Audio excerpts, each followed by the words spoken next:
Hi VLR! In today's video I want to talk about a subject that creates a lot of debate on VLR. Which team is gonna stay partner and who is gonna be out? So basically answer the question, how do you select the team that will be a partner team in 2027?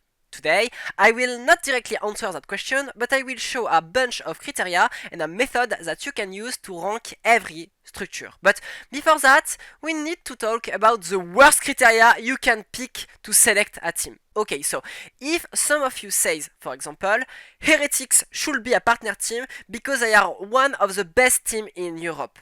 This is the worst argument ever, because that means that if they become bad, you wouldn't want them as a partner team, right? But that's the exact point of Ascension team. Precisely, the point is to promote good team and relegate bad team, not partner team.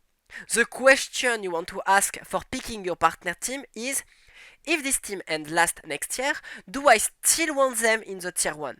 If the answer is no, then you shouldn't partner that team. If the answer is yes, then it should be a partner team. A partner structure is a structure you still want in the league, even if tomorrow they become the worst team ever. If tomorrow Heretics will be the worst EMEA team, nobody will cheer and hype them. If it's KC or Sentinel, they will still have a lot of fun, a lot of clout and a lot of viewers, because of the brand, the stability, the historic of the structure. And now, we can finally start to talk about the 5 main criteria that I think is the most important to select a partner team. The first criteria is history. A team that is here since season 1 and have been consistently among the best team in the world have a lot of chance to stay. This is probably the easiest criteria to evaluate, but also the most subjective one, because it depends on the way you give to sub-criteria. For example, how many points would you give for a year in the main circuit? Or for an international trophy?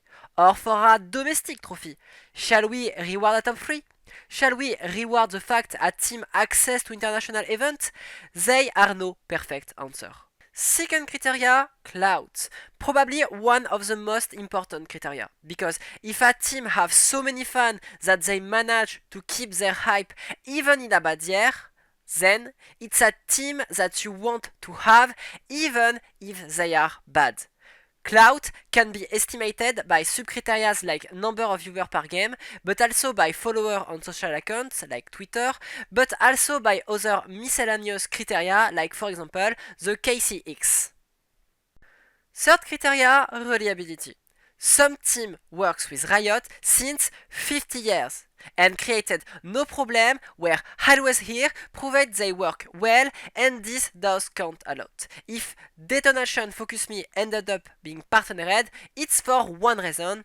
In the eyes of Riot, they were reliable. So basically, we need to take in account the historic criteria for League of Legends. See who is here since a long time, and also seeing which team ended up being partnered and which team has stopped to be a partner team. This is the best way to calculate Riot trust. Fourth criteria, investment. Having a GC team, an academic team, or even a tier 2 team despite not being partnered show that you are willing to invest into the game, and this is what Riot wants. A structure that is not just here for tier 1, but also here to help the whole scene to grow. That's why I always thought MIBR have more chance to stay a partner team over Furia, even when they were a little bit worse than them. Fifth criteria and the last one, geographical market. And listen carefully, because this is the most underrated criteria, and I think this criteria will be even more important in the upcoming years in the eyes of Riot, and this is the sole reason why Global Esports is a partner team. So basically, what I mean by geographical market is asking the question, is this geographical market is saturated? So you're gonna ask, what is a geographical market? So to me, a geographical market is a region that shares the same screaming pool and the same language. For example, Oceania shares the same language with NA, but since they are not in the same screaming pool, NA team can't detect Oceanian talent, which means Oceanian need their own team to give outlet to their talent. In contrary, Indonesian and Thai share the same scrimming pool, but since most of them don't speak that good English and since it's nation with a strong identity, then team will tend to go full Indonesian or full time. So this is two different markets because an Indonesian will not feel represented or having his chance in a full Thai team. And now I need to define saturated, and it's pretty easy. If there are many teams that represent the same market like in NA, then yes, the market is saturated. And concurrencies to become or stay a partner team will be harsh. And in contrary, if there are no teams that represent this market, then a mid but serious structure like FlyQuest Oceania may have their chance.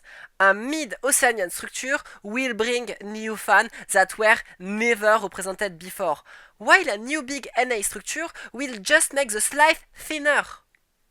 And I think I need to take time to elaborate on why this specific criteria is important and might be even more considered by Riot today, but maybe I should do that in the next video because this one is already too long.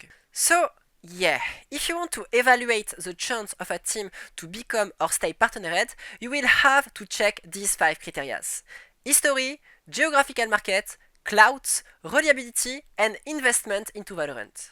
Also, keep in mind that some of these criteria can have bound between them. And for example, a structure with a good history will have more fans that will bring clout.